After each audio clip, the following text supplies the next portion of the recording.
So this is EE698G, lecture 11. We are looking at the gate switched charge pump circuit. So the idea is the switches are now getting pushed to the gate side of the current transistors. So you have the up current source here. This is what will give you the up current. The down current source is here. This is giving you the I down current. And this is your VC voltage. Now we said that to get the I up, let's say we need to provide this a VBP voltage. So whenever up is on, we connect VBP to this node, and when up is off, where should we connect this? So why is this getting connected to VDD? To make it off. To make the VSG of PMOS to be 0. Right? So that the moment up goes to 0, the I up bar is also going to 0. Right? So similarly, we want to connect VBN to the gate whenever down is on. And if down is 0, what should I do? Connect it to VDD? Connect it to ground.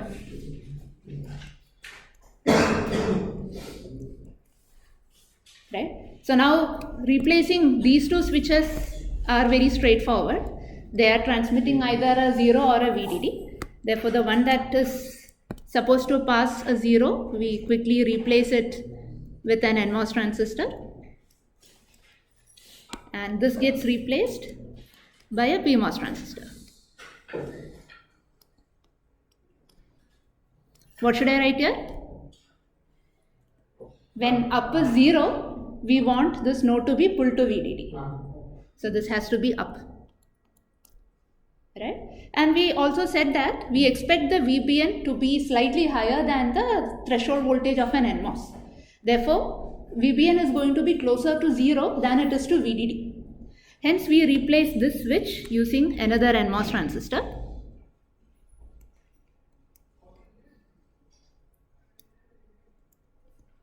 Similarly, VBP is going to be one threshold voltage below VDD minus some more, right, to provide you VSG for the transistor.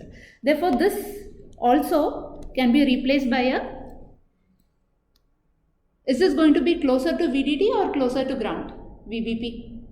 VDD. It will be closer to VDD, right? It will be slightly lesser than VDD. So the potential here, what comment can you make about this potential? VDD minus VSG. It has to be VDD minus VSG, right? But what comment can you make about VSG?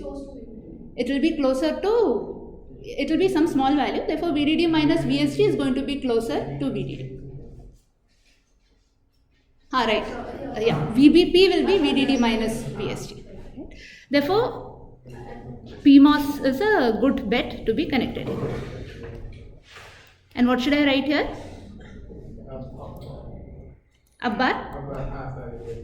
Right? So far okay? Good. Now can you tell me what is the range of VC that this circuit can provide? If VC goes too low, then your NMOS transistor is going to come out of the saturation region. Right? Similarly, if VC goes too high, then your PMOS transistor will come out of the saturation region. So there is a range of VC for which both the up and down current sources will act as expected. Right? So let us determine that range. Let me quickly number the transistors. Let's say this is minus VTH. Let's come to that. So M1, M2. Let's say this is M3, M4, M5, M6. So tell me the minimum possible value for VC. VBN minus VTH.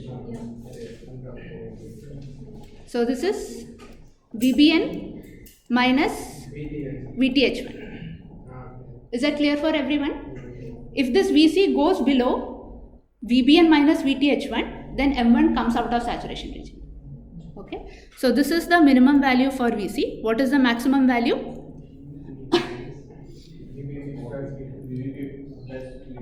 VBP plus mod VTH2. This is okay. Now, is this range of VC smaller or larger compared to the previous charge pump configurations we discussed? Large. Why is it large? Because then we had an extra transistor. So you had a V drop in the previous configurations, right? So we are off to a very promising start. Already this charge pump is looking better than the existing charge pumps, right? Now on top of that, our sensitive node VC, we don't have any switching circuits directly connected to that, right? The switches are on the gate side, which means we expect both the charge injection and clock feed through also to be lesser. Is that clear? So now if it looks like all of us should be using this particular charge pump for our circuit design, but if that is the case, then this is not analog circuit design anymore, right? So it's all about minor nuances and design trade-offs involved. Now in this particular case, the disadvantage comes in the form of time required for turning on the up and the down currents. So let me explain. Let's assume that your down signal is going high like this and coming down like this, right? It takes some finite time to rise and then some finite time to fall. Now let's focus on the time associated with the down signal going high and the current actually turning on, right? So your current is not going to turn on when the down signal is slightly above 0. It's going to turn on at some point here. And I am interested in finding out what that point is. Now, looking at the circuit, what should be the minimum voltage at the gate for M1 to turn on? Minimum. VTH1, right? So this node has to be VTH1. If this node has to be VTH1, what should be the voltage at the gate of M6? So for down to turn on, what should be the voltage difference here? VTH6. Let's be very specific, right? It has to be VTH6. So now only once the down signal achieves VTH6 plus VTH1 will you get VTH1 at the gate of M1. Is that clear? So your down signal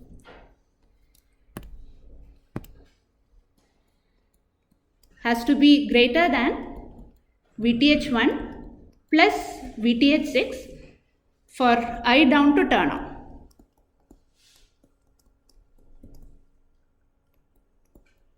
And this is just turning on the M1 transistor. It doesn't guarantee that the current is I down, right? This voltage has to go from VTH1 to VBN to ensure that the current available is I down. Okay. Now similarly, can you tell me the constraint for what this up bar signal should be? What should be up bar such that M2 turns on? Feel free to discuss.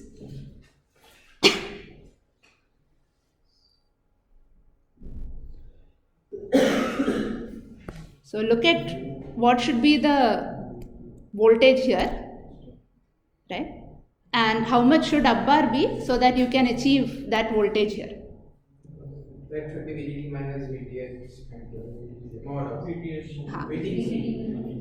So VDD, this node has to be VDD minus VTH of M2, right? Therefore, this has to be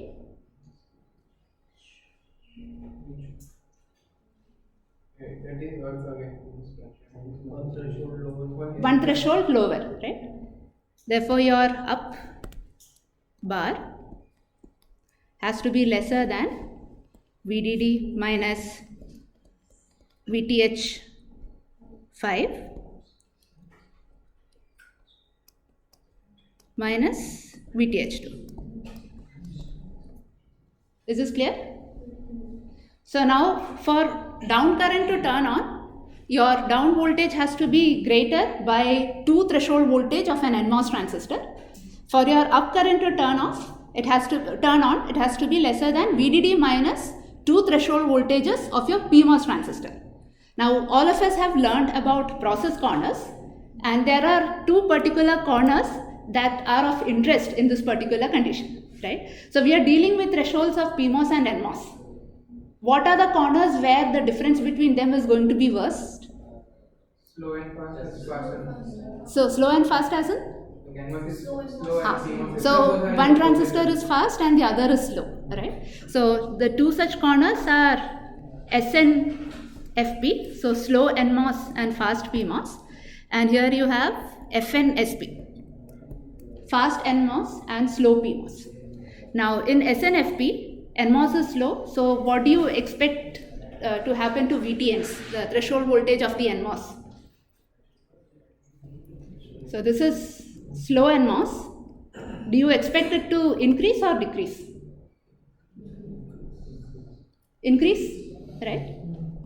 Similarly, all your mod VTPs are going to decrease because you are working with fast PMOS, right? In which case, which of the two currents is going to turn on faster? Up current will turn on faster, right? So I up turns on faster, right? Whereas you will see the opposite scenario for FNSP where your down current turns on faster, right? So now this is, especially in the skew corners, this difference can be large enough to cause static phase offset. One current is turning on much faster than the other, therefore the other current will need to be on for a longer time, right? So if up bar is turning on faster, then the pulse width of down has to be larger compared to the pulse width of up, right? So you can have static phase offset because of this. So this is one drawback with the particular gate switch charge pump architecture. So now when you are designing, you will have to see for a given application which of these charge pumps is most suitable, and you can go ahead with it. Yeah. Now we are trying to ensure that IF is equal to I. Correct. I up should be equal to I down. Now if the turn on time for one current is larger than the other, right, then it would mean that the pulses, the up and down pulses need to have different widths, so that the total current getting pushed into the capacitor is zero. So that the turn on time of both the PMOS and upMOS are different. That is one thing that will lead to that static phase offset. Correct. And another, like how we are ensuring that IF is equal to I down, even if we are like even if we Understood. assume Under that- steady state, how do we ensure that it's not about the turn on time, right? So this is, I'm going to give you this as a question, right? So you now know how to implement a negative feedback using an op amp to match the currents, right? So this is a question for you to work on.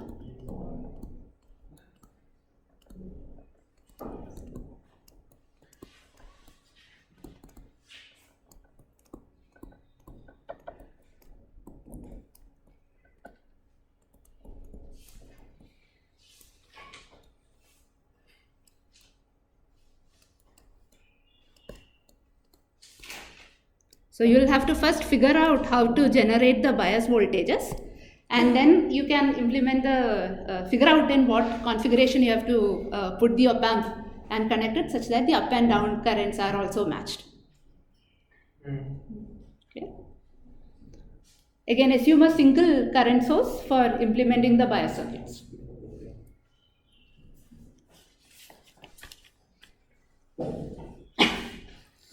So let me quickly remind you about what we had done for drain switched charge pump.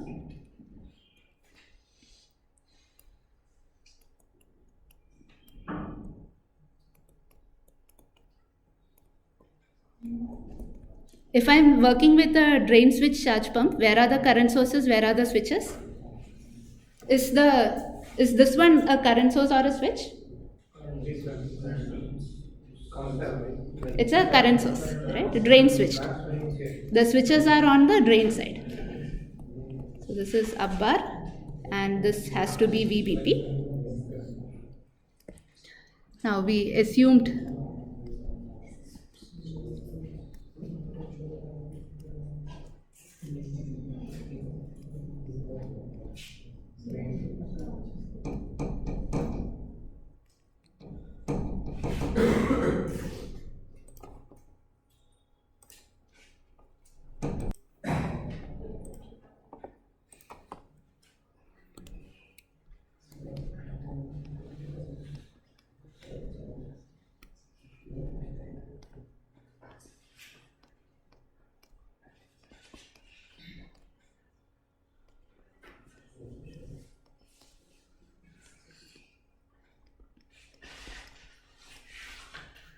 Then we used an op amp here. Right, and our strategy in ensuring that the currents were mirroring correctly was to ensure that the VDS and VGS seen by all transistors were the same. Right, and our hope is once we ensure VGS and VDS to be same, everything should work out correctly. Do you think everything will work out correctly? What did you say? So if I ensure that the VDS and VGS seen by all transistors in these two branches are identical, we expect to see equal up and down currents. Right? Is that true, or is there some other non-ideality that we need to still consider? Channel length modulation we considered, right? VDS is already accounted. What else are we missing? Variation in? So body effect, again, if VGS and VDS are same, we can also ensure the source to body voltages are same, right? But what we are missing is, we talked about transistor properties varying, right?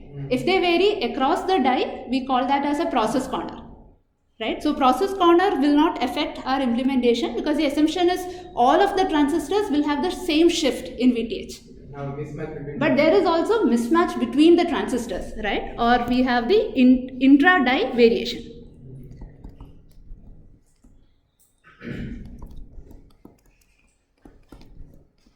Intra-die variation or within die variation. So what this means is that if this transistor had a threshold voltage given by VTH1, this transistor could have a threshold voltage which is slightly different from that. Is that clear? So now, because of these differences, because of the difference in the transistor properties itself, you can have different up and down currents. They need not be identical. Right? So the transistor properties, so now we have to figure out how to make them as equal as possible. So let me also give you another scenario where this mismatch between the transistors is a problem for us. Now in the VCDL, which is part of the DLL, we said that it consists of multiple buffers. Right? The DLL simply ensures that the total delay is logged to one reference period. If the buffers were equally matched, like if all of them were identical, then the delay of each buffer is going to be Tref by n. Right? But in practice, these buffers will not have the same properties. Their VTH is going to change, mu and COX, all of these can change by small amounts. Because of this, the delay of the ith buffer, let me represent this as some Ti, will be nominally we expect it to be Tref by n plus some fluctuation around it, let's say delta Ti. Okay. All that the DLL ensures is that the summation of all the Ti's is equal to Tref. It doesn't guarantee that the individual buffers have the delay Tref by n. So again, if you have mismatch between your transistors, you do not get the expected delay for each buffer. Okay. So now the transistor properties that can vary include your mu, COX, VTH, even W and L. You design for a particular W, but by the time it gets fabricated, you can see minor variations around the required W value. Now the current equation, let's take the example of the current equation in saturation region, is half mu n COX W by L into VGS minus VTH the whole square. Right? We'll ignore channel length modulation for a minute. So finally, with all these variations, we are interested in seeing by how much is my ID going to vary. Right? Or in other words, I'm interested in seeing delta ID by ID. The relative mismatch in ID. For a given value of ID, how much is that value going to change around it? Right? So to represent this, we look at this parameter VTH and this whole factor here. This is our what we call as a current factor beta. Right? So to be able to calculate delta ID by ID, you need to know what is delta beta by beta, right? And what should I know here? Delta VTH by VTH? That is also fine, but a more useful value would be simply the value of delta VTH. Yes. Right? So this is a relative parameter, whereas this is the absolute parameter.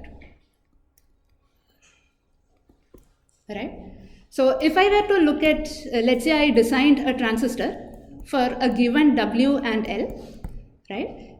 And I know that nominally it is supposed to be some VTH naught, right?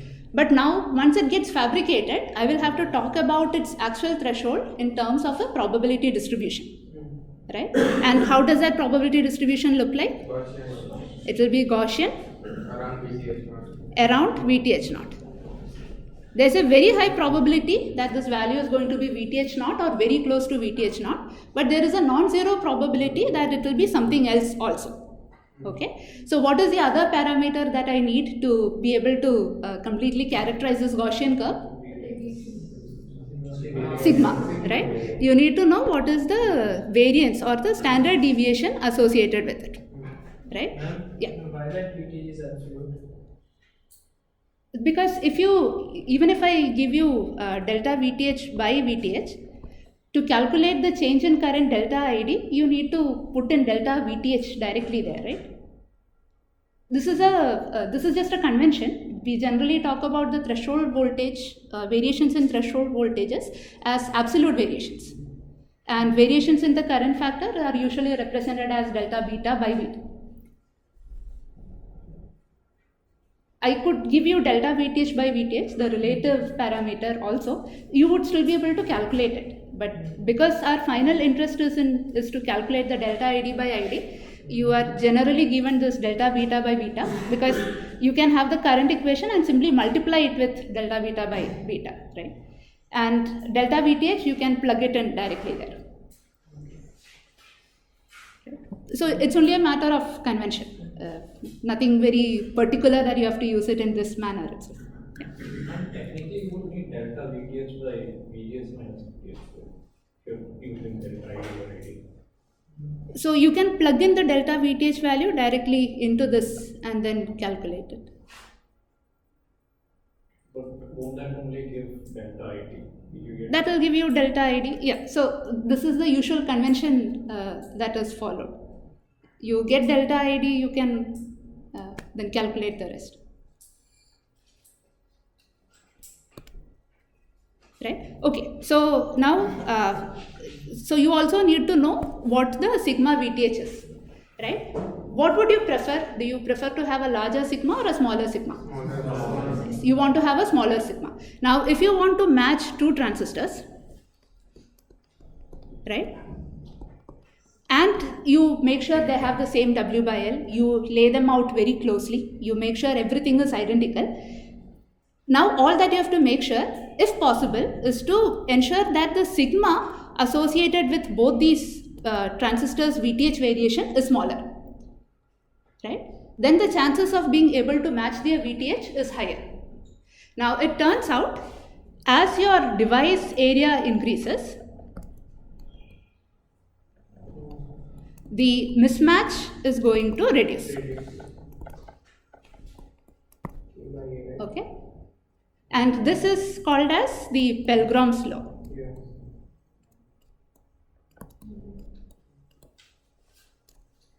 Okay, so let me quickly show you the first time this idea was published.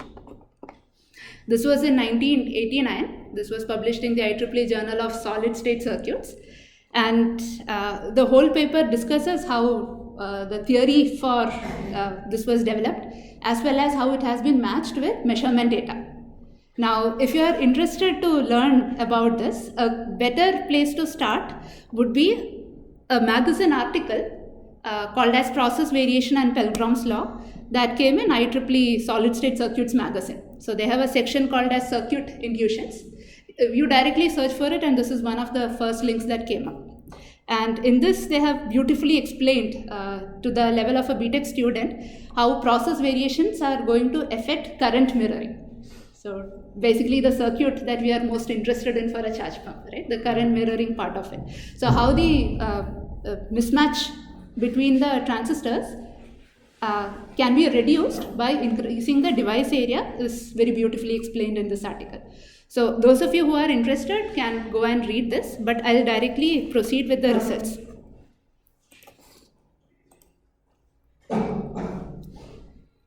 So the final result that we need to focus on is, if I take the standard deviation for delta beta by beta, this will be equal to some constant divided by square root of w into L, right?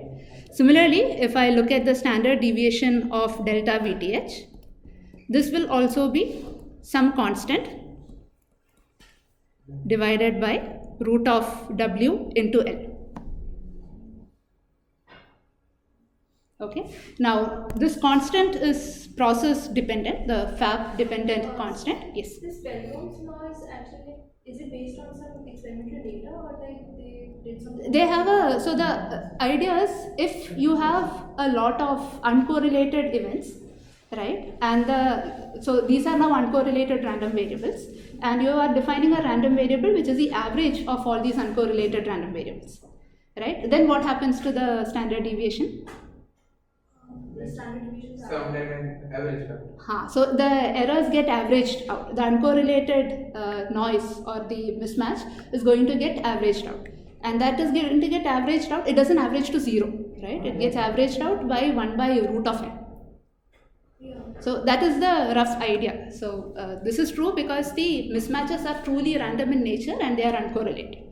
No, like So this is the theory. Is this empirical? So there is a theory behind it, and it is also supported with measurement data. So it's not completely so it's measurement just data it's based. just backed up with experimental data. Correct. Right. So the whole thing works out if the mismatches are truly random in nature and they are not correlated. These are the outcomes of law and these formulas. Yeah, Pelgrom's law, these equations come out from the law. So now if you want to match two devices, you simply increase their area. You can increase it by either increasing W or by increasing the length. So now let's get back to our charge pump circuit. Right? So let's say I wanted to match these two current sources. I have two options. I can increase the W, I can increase the length. I simply have to make sure the W by L ratio doesn't change a lot, right? So if there is a choice between increasing W and L, what would be the choice that you would go with for a current source? You can increase both. So again, for the W by L part, if you have a choice in IREF, right, you have some flexibility in designing what the W by L should be, right? So if you, both of them are good options, and even if you increase length, it's actually working in your favor, right? The current source is becoming a better current source. According to the number, then we increase one W, right? Then you can increase W to Depending maintain on the the same. ratio. Depending on the ratio you need, you can increase the W accordingly, right? So you can do both. Generally, sometimes we tend to shy away from increasing the length, right? That is not the case. Increasing the length is a good thing here. Now, what about the switches? Again, you have W, you have L. What would you increase? So let's start with L. Do you think it's a good idea to increase length here? No. Why not? Because it's a switch, right? This is a switch. Yeah, it will be R now. It will be? We are increasing the R now. We are increasing the resistance of the switch, right? You are increasing the R0. Fine. Now, once you increase the length, you will have an increase in the capacitance here. On top of it, you will have a larger voltage drop. Increasing the resistance of the switch, you have a larger voltage drop. It might not be very correct to think about it in terms of R0 here because it's full switching across the regions, right? So length is not a good choice. If you increase the width, capacitance is increasing. It's something you have to live with. But the VDS drop is going to reduce, and overall, if the matching is better, then this is still a good deal. Right? Now, the other part is, even if the capacitance at this node increases, it's going to be much smaller compared to the very large capacitance you are going to add here. Right? The capacitance increase here is not a great idea. So when you simulate, you will see what is going to happen. But this is still a very good deal because the matching between the two branches are going to increase. Okay? And for switch, we are increasing the width, right? Yeah. If you increase the length, then the VDS drop is going to increase. Yeah. What about the buffers? Yeah. There the CGD will also increase, so the coupling effect we saw. The clock feed through will increase. Right. So whether you increase W or L, the clock feed through is going to increase. Better evil among the two is increasing the width. Now, if clock feed through is a concern, the solution you have to follow is to remove the switches away from the node that you want to be quiet. So you push the switches to the other side or you push it to the gate side. In the current source, we were increasing an L to get the benefit of reduced channel and modulation, right? Correct. But it is because we have connected feedback and also channel and modulation is so. You are saying that because of the op-amp it is already taken care of, right? That is partly true. The op-amp is going to respond very slowly, right? You don't want this op-amp to respond very quickly. So on an average, very slowly the op-amp is going to correct for it. But if you have the choice of making the current source better in the first go, why not? It's not that your final solution is going to have one good part to it and the rest can be crappy, right? If everything is good, that is a better design overall. And if the op-amp responds very slowly, then in that till reset time we might not be able to achieve that equality, right? So under steady state conditions, right, this node voltage is going to become equal to Vc. Now even under steady state conditions, so this is Vx equal to Vc, your Vc is going to be a small function of t, like it can have ripples. The op-amp will not be able to exactly match with the ripples, but on an average it will have the same value. So Vx is going to settle to the average value of Vc. And the moment I turn both up and down on Yeah. at the starting of that thing, it will take some time for IF to be equal to I down, right? So the turn on times are always there. That is an issue. That is an issue. Yeah. But like the op-amp, what is trying to do, it is trying to make that VC go as fast as to that magic voltage Vx, right? So magic voltage is Vc here.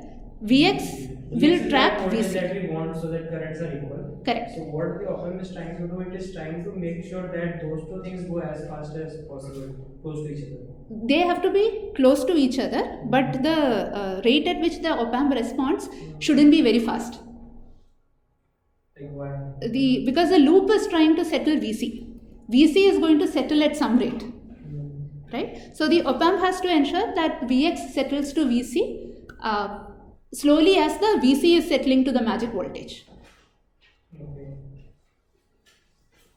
Right? In our analysis, we assume that Vc is some constant, right? But that is not the case. Vc will also switch and then slowly settle. So the op-amp has to respond slightly slower than that. This happens like if we consider those leakage currents and all those things. Under steady state, in the presence of leakage currents If we and consider those everything, ripples, then only like it should be slow. it should be slow.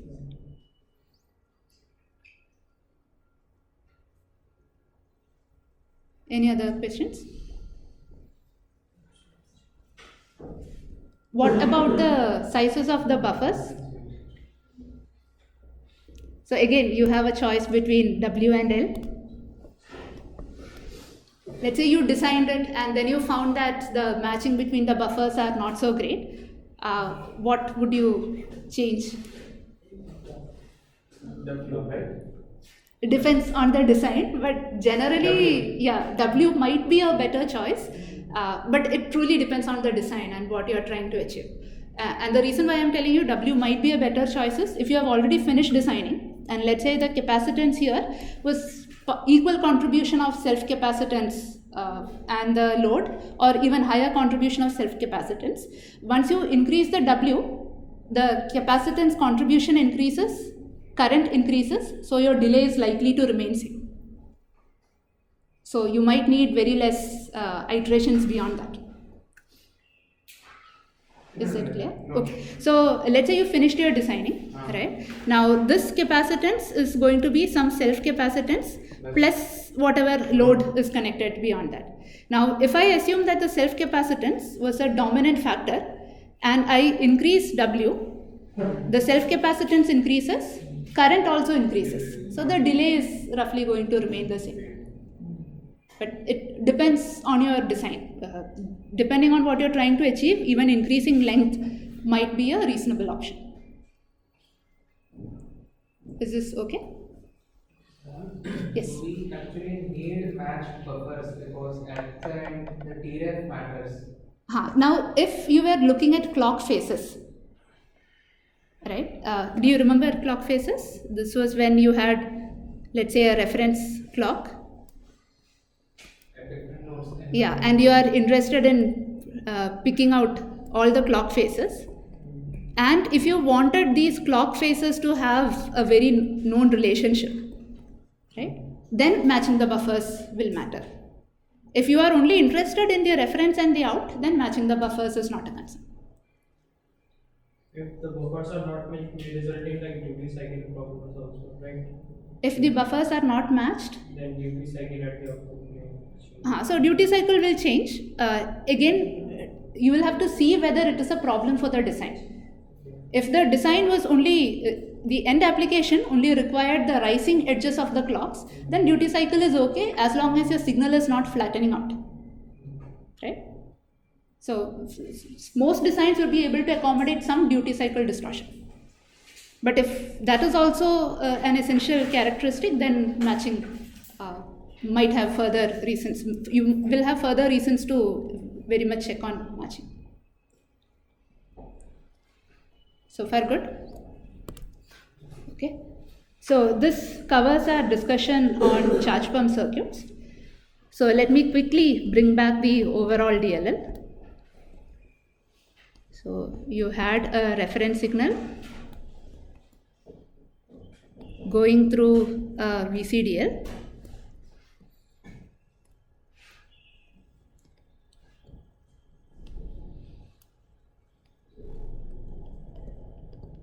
PFD,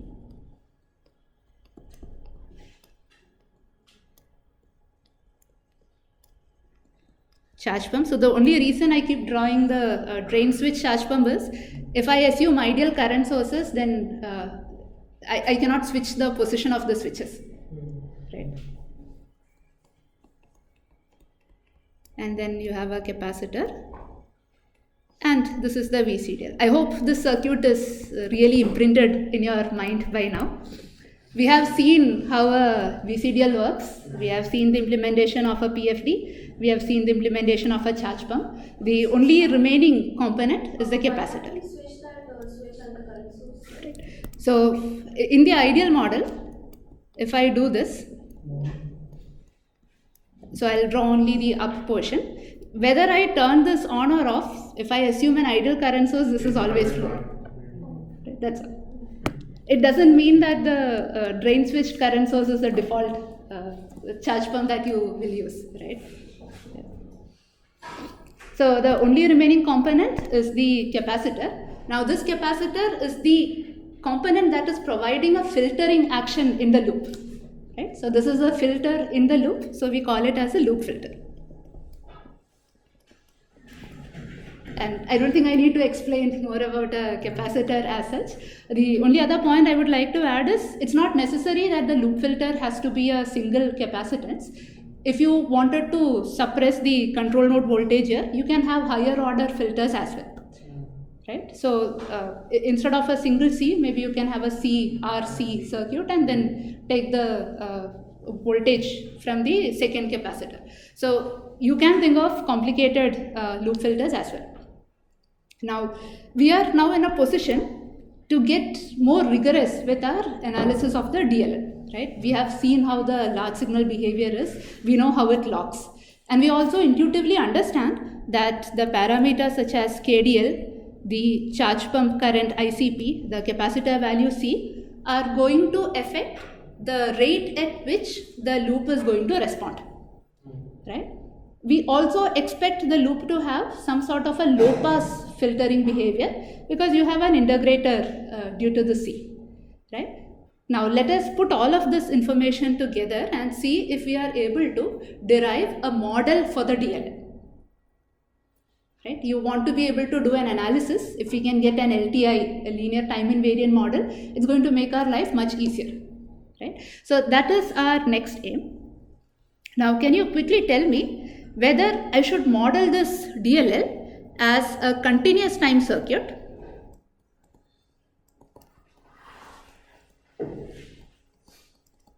or is this a discrete time circuit?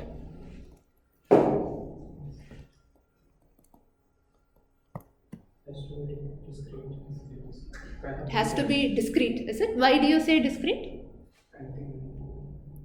Because like that charge pump is always taking the action after every clock cycle it is taking right where line is right. So the argument for discrete is that the PFD is going to measure the phase error once in every cycle, right? The charge pump is pushing out current once in every cycle. So you could think of your phase error, for example, once in every cycle you will have some phase error. There is no concept of a phase error in the in-between times. So if this is Tref, this is twice of Tref, 3 times Tref, etc. Or in other words, I can simply represent it using an index. So let's say this is 1, 2, 3rd cycle, 4th cycle, and you have an index k. So you could be looking at phi error as a function of an index, right? So is there an argument in favor of the continuous time model? I think it is content, but I don't have. Just look at the control node capacitor voltage VC, right? It is a continuously varying voltage, right? So there is an argument in favor of the continuous time model also. Now all of this confusion is happening because the DLL itself is a combination of both a discrete time and a continuous time system, right? So if you want to model this accurately, you will have to use a hybrid model. It's also possible to model this like that, right? But if you are interested in quick hand calculations and you are not very particular about calculating exact values or exact behavior at the output, you are okay with you're okay with some error being there in the calculation, and if with a crude model plus simulations you will be able to get to the final result, right? In this case you can model it either as a purely continuous time system or you can model it as a purely discrete time system. Okay, so we will see how to model it as only a continuous time system, in which case we would be working with Laplace domain transfer functions. So we will be working in S domain. If you model it as a completely discrete time system, then you would use Z transforms. So you will develop a Z domain model for it. So we will see. So is there anyone who has not learned Z transforms? Yet to learn, is it? Okay. Are you doing any? Curriculum. Oh, it's not part of the curriculum? It's not. It is in E301. And it's not compulsory? It's a open call. It's a basket. Okay. So don't worry about it. It is. I'll tell you what are the basics that you need to know. Right? I'll give you supporting materials first. So we are going to spend a lot of time in dealing with the S domain model, and we'll spend one class for the Z domain model. And in doing all of this, we will be able to analyze for the stability, for the bandwidth, which would mean that we are able to look at the settling time of the DLL, and we'll also see different transfer functions. What if there was a small signal getting added to the PFD's output? How would it come to the final output of the DLL? What if there was a small signal in the reference? How it will come to the output? All of this we are going to analyze. Okay. Now, as a first step, we will deal with the continuous time model. There is an implicit assumption when we say we are going to look at a continuous time model.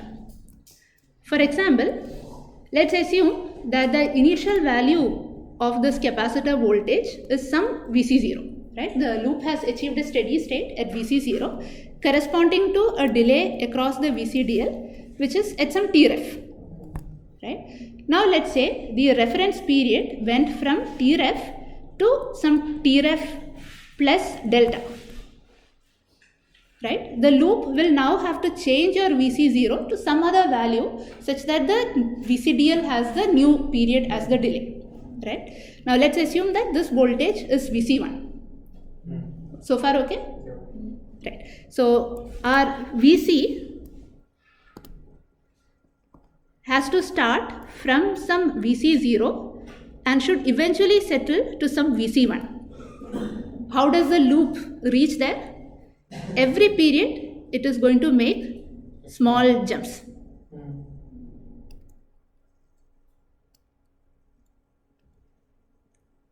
Right? Now the beauty is, if you look at it from a distance and squint your eyes enough, it will look as if the behavior of VC is a smooth curve like this. Right? When is this true? When the Tref is very, very small compared to the settling time of the loop. Okay? So if your Tref is much smaller than the settling time of the loop, then you can simply look at the average behavior at every node. Is that okay? Tref or delta Tref? So every time period is when you make a change, right? So every time period is when you sample the error and then you make a small change corresponding to that. So this sampling period has to be very small. The settling time is the entire time period. Settling time of the loop is the time it takes to go from here to here. Right? Is that okay? So if this condition is true, then you can look at the average behavior at every node to be able to predict the model of the DL. Yeah. I mean, one cycle, VC changed to make a day VC delay to delay. So phi error will also like change every time as VC change. So you're talking about the phase of the signal. Like we have in discrete time, we have took a discrete instant. So right now we are looking only at the continuous time model. I'm telling you the implicit assumption being made in working with the continuous time model. So in continuous time, phi error will change. So how the changes in phi error, etc. we'll see in detail now. Right? So this is the assumption that we are going to work with. Your Tref is going to be much smaller than the settling time of the loop. Now, of course, we know that the DLL is a nonlinear block, right? The VCDL doesn't have a very linear characteristic. So to be able to work with an LTI system, we will have to do some small signal analysis, right? We are going to linearize this DLL somehow around an operating point. So let me quickly refresh your memory on small signal analysis. So you would have, let's say, some bias voltage VGS plus a small signal VGS here, right? At the output, you have some V0 plus a small signal V0. There is a large signal plus a small signal component. And you know how to linearize this in the presence around a bias point. So let's assume that the channel length modulation is 0, which means you have a circuit like this. If I have a small signal VGS, the current flowing through this is GM times VGS, and this flows through the R to develop a voltage here. So minus GM VGS into R. So here you have a current, some I0 plus a small signal I0, right? So to be able to work with a small signal model, you first have to identify the signal. Right? For example, in this case, you know it's a voltage signal and a current signal, right? And once you identify the signal to work with, you should be able to identify what the operating point part of that signal is and what is the incremental aspect in that signal, right? And if you are working with a nonlinear model, you should figure out how to linearize this model, right? So these are the three parameters that we want to identify. Quickly, looking at the DLL, can you tell me what should be the signals that we work with? I will tell you what should be the signal on the capacitor, right? It is going to be some Vc0 plus Vc of t, right? So there is a bias point and there is a small signal around it, and Vc0 is the operating point, Vc of t is going to be some small signal. Can you tell me what it should be for the other 2 points? Let's say reference and out. Tref. So ref of t is now a signal like this, right? It's a square wave. Tref plus offset. So some Tref plus offset, but what do you mean by an offset? It's a square wave.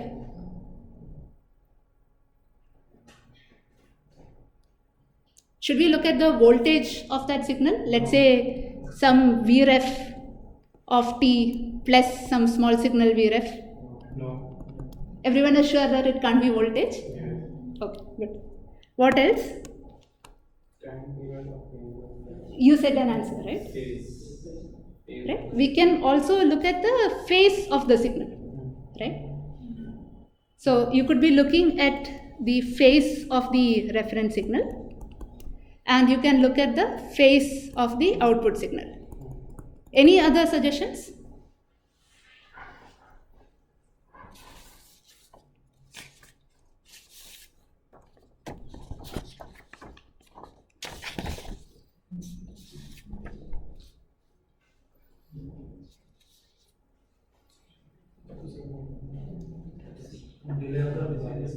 Delay of the VCDL. So what do I model at the out and the reference is the question. Delay of the VCDL is like a property for the VCDL. Right? Now I was just curious to see if there are any other answers, but we are going to work with the phase of these two signals. Right? So the small signal model we are going to develop is a small signal phase domain model for the DLL.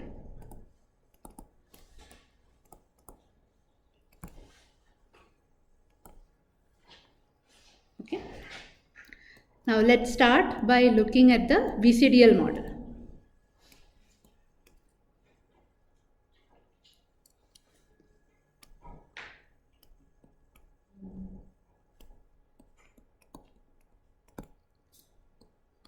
So you have ref of t. This is a voltage domain signal going like this, but we already said that we will look at the phase at this location. Right? At the output, let's say you have out of t. This is also going to be a voltage domain square wave, and we will look at the phase information at this point. This has one more input, Vc. This can also be a function of time, and corresponding to this you will have a delay Tp, which can also be a function of time. Now quickly, in voltage domain, can you tell me the relationship between out of t and reference of t?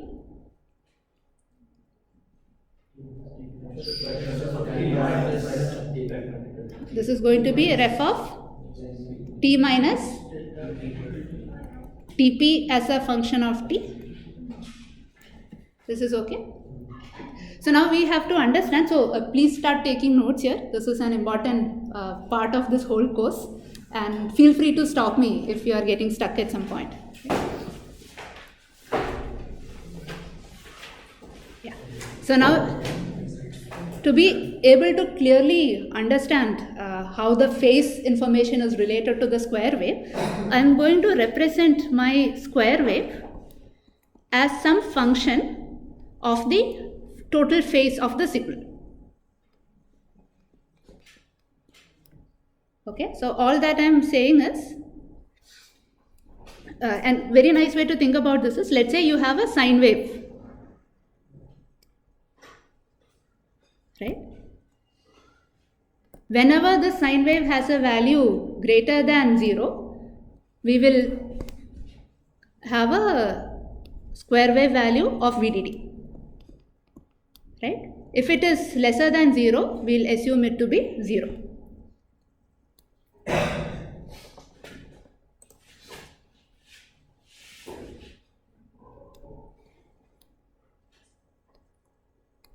So now once you have this relationship, anytime you have phase accumulation, think about how this fundamental sine wave is going to change, and we'll be able to quickly translate that into the change in the edges of the square wave. What are you trying to achieve with this? So we are going to be working with the phase of all the signals, right? But we still should be able to visualize how the voltage domain waveforms are changing, right? So the small this sine wave thing is the swing in the phase of No, sine wave thing is, so you are dealing with the voltage domain signal, which is, let's say, going from 0 to VDD, right? So anytime you want to think about change in phase in the square wave, immediately think of the underlying fundamental sinusoid for the square wave. So now if there is a phase accumulation in the square wave, phase accumulation in the total phase, it's very easy to imagine how the sine wave is going to get affected, right?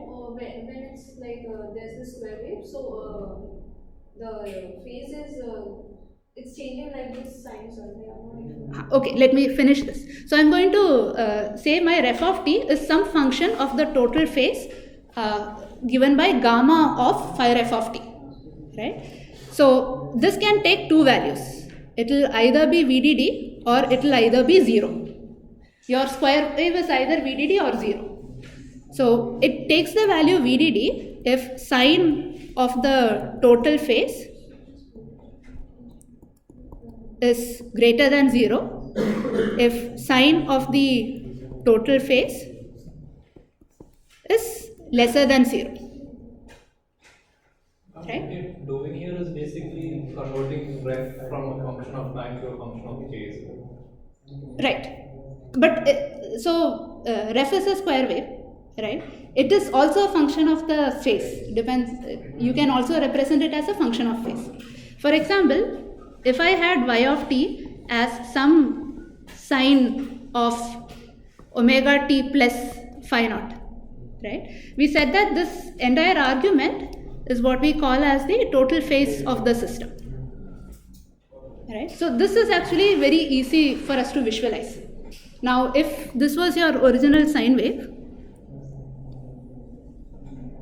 and let's say there was a sudden phase accumulation in the beginning, right? Phase accumulation as in the phase is increasing, right? Which means your sine wave is getting shifted like this.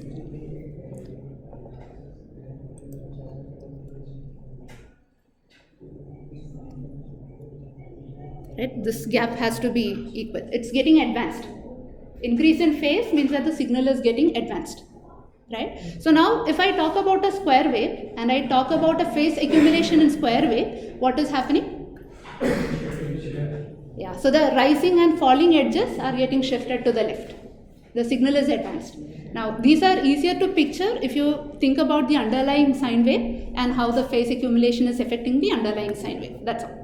So I just wanted to be clear how we'll work with the model, and this is a good starting place. Okay? Yeah.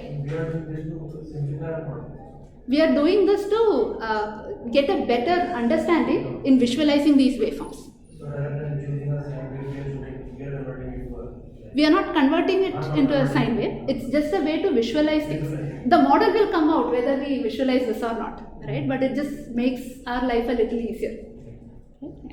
What have you represented on the x-axis in this? X-axis is time and y-axis is voltage, the amplitude of the signal. Would the graph look the same with phase on the x-axis? How would the phase, we'll come to that, right?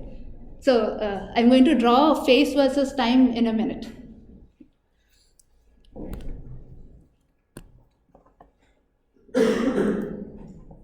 Okay, so coming back to the VCDL model, there are two paths here now. You have a path from reference to the output, right? You have a path like this. Let me call this as path 1. you also have a path from Vc of t to the output. Let's call this as path 2. We will deal with one path at a time, assuming that the other input node is undisturbed. Okay, so let us look at path 1 first.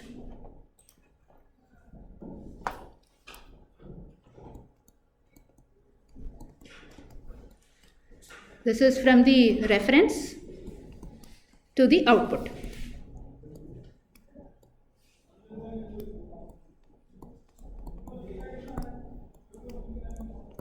So I'm going to assume that this Vc value is whatever that magic voltage should be, such that the delay across this is Tref. Okay, and Vc naught is undisturbed. Now here you have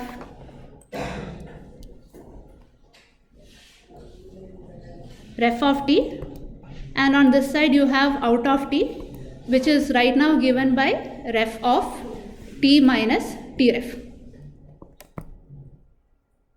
Okay, let's consider the simplest case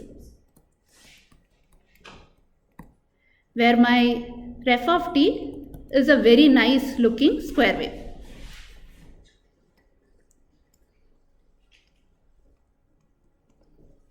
Okay, I am assuming that the total reference of the signal, the total phase of the signal, what should be, in what format should this be?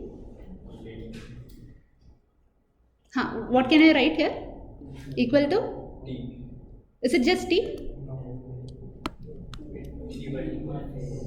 Omega not t. Like Some omega ref into t. We are not even considering an offset, the simplest phase that you can have. Right? So now can you quickly sketch phi ref of t?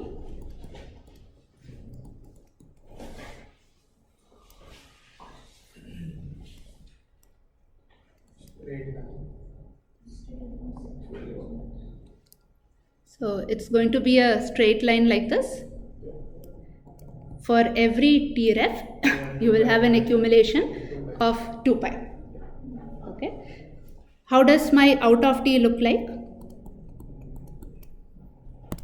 So this point is t equal to 0. How does the out of t look like? Delayed by t ref. Right? So if this point is t equal to 0, my out of t is going to be delayed by a t ref, and then you will have the same signal at the output. Can you sketch the total phase?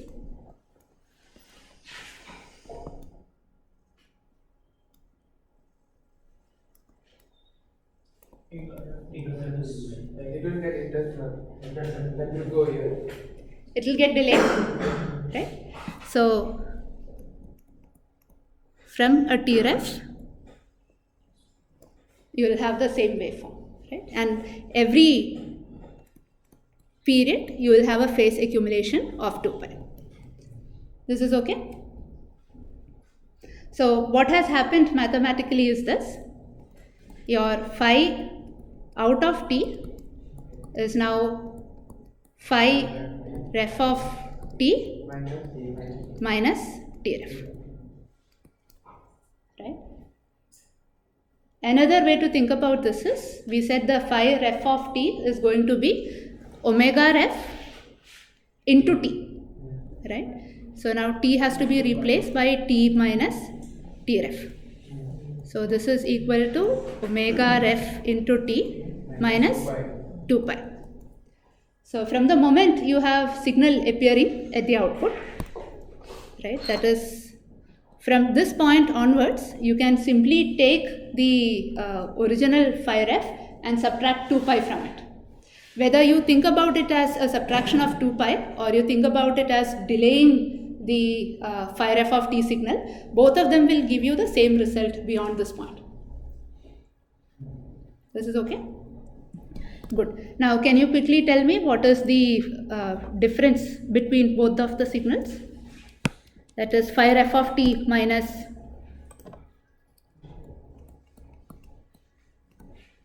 phi f of t minus phi out of t. What does this give you? 2 Equal to 2 pi, right? And 2 pi corresponds to 1 period delay. So far, okay? So now let's make things a little bit more interesting.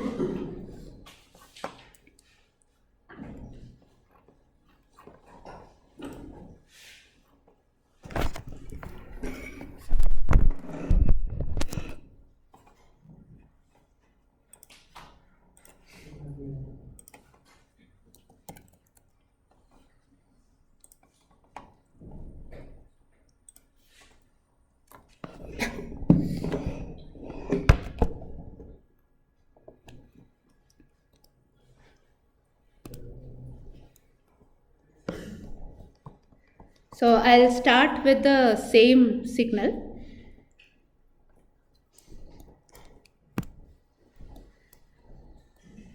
Let's say you had a square wave.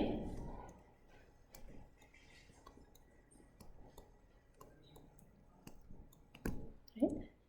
Now, along with the phi f of t,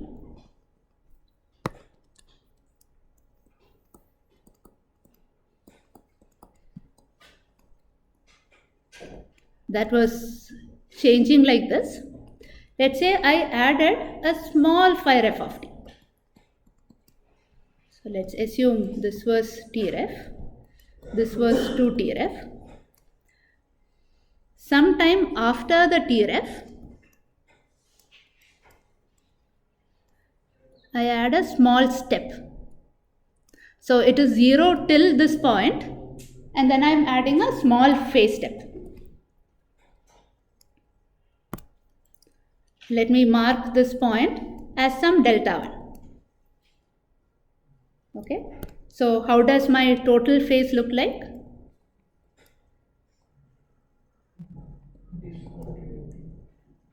There is a discontinuity, but how would it look like?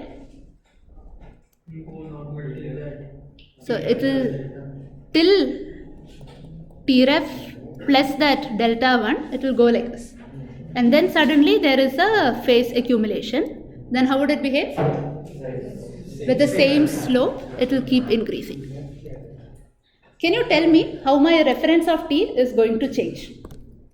So this is the point at which I have added the small phase step. What happens to reference of t? Third edge from third edge will go shift left. So what are you calling as the third edge? This one? Yes. So let me number it like this: 1, 2, 3, 4, 5, 6. Fourth edge. From the fourth edge it will shift. So every edge beyond this point is going to advance. Right? There is a phase step. Yeah, you have a doubt? Would it shift left? So there is a phase accumulation, right? Now, an easy way to think about this is to think about it in terms of sine. Let's say you had sine omega naught t and say sine of omega naught t plus say 45 degree. That should negative. It should go to left, right? It should go to left. Those So- edges will shift to the left. Edges will shift to the left. Okay. Right? So if I were to draw these two sinusoids, one would be like this. This sinusoid is already starting with a higher value. So it will be an advanced version. So now think of the square wave that is being derived from this, right? All the edges are going to shift left. The right half of the waveform will shift to the left. Right. So all of these edges are going to shift to the left. Okay. So now your new waveform will look like this.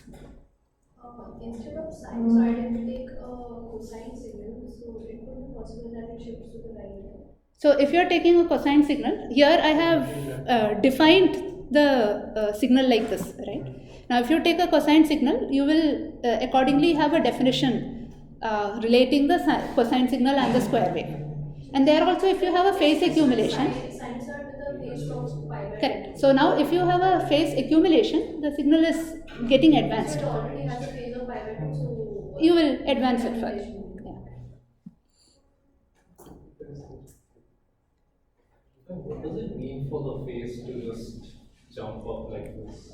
That is a very good question. We'll deal with it in a future class. But right now, assume that there is a small signal phase step. Right? In the voltage domain, it simply means that the signal has been advanced. Now, how should a voltage step like this be present? We will see in a future class. Like what can potentially cause all of these changes. Right? Yeah. And we have increased the phase after delta. Correct. So that wave should be shifted towards the right side. It should be delayed towards the previous. So we have increased the phase at some time. So this time instant is now Tref plus delta 1. Right? At the time instant Tref plus delta 1, suddenly the phase of the signal has increased. Right? And how does the voltage domain waveform look if the phase has increased? From t equal to Tref plus delta 1 onwards, all the signals have to, all the edges have to get advanced. So again, let's assume that your signal, let's say your reference of t, was some sine omega naught t till t equal to Tref plus delta 1, and suddenly from this point onwards it just became sine of omega naught t plus some phase offset. Right? So at that point suddenly the signal has gotten advanced.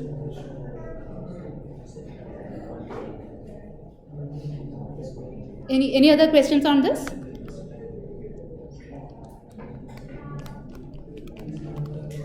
Now can you sketch the out of t? Sketch the time domain waveform. That is very easy, right? It's simply a delay. How would it look like? So let's say this is t equal to 0. This is t equal to Tref, t equal to 2 Tref, etc. If there was no change, this would have been my output. If there was no phase step at the input, this would have been my output. Right? Let me also number the edges. So from what edge onwards do you think we'll see the advance? Same as before, right? So this edge onwards is going to get shifted to the left, and you will see the time domain waveform like this. What is happening is simply this: your phi out of t has to be phi ref of t minus t ref. Whatever is happening on the LHS has to get delayed by a t ref. Right? So let us now quickly plot the three waveforms. A large signal phi out of t. So I'll leave you after this plotting is completed. How does the large signal phi of t look like?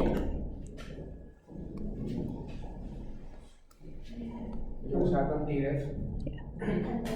So it will start from Tref. So it's a large signal Tref of t. I know. Right? So this signal doesn't have any step input. So it will simply be the same signal delayed by Tref. Achha, you want to okay now. I thought you want to sum both together. So both will get it. Now both of them together is this. So this is the total signal that is also going to get shifted by a Tref. So let's say this is Tref, this is 2 Tref, and this is that delta 1 time period after 2 Tref. So your signal will come till here, then you will see a shift and it goes as it is. Okay? We can assume that the system is linear in this space. So system is linear, yeah, whatever is the input, it is appearing at the output with a delay. So it is linear in phase, right? It is linear in phase. So how we can what's the basis of this assumption? So let's stop the class here. Yeah. What do you mean by what is the basis of this assumption? Yeah, how we can assume that it's linear in case?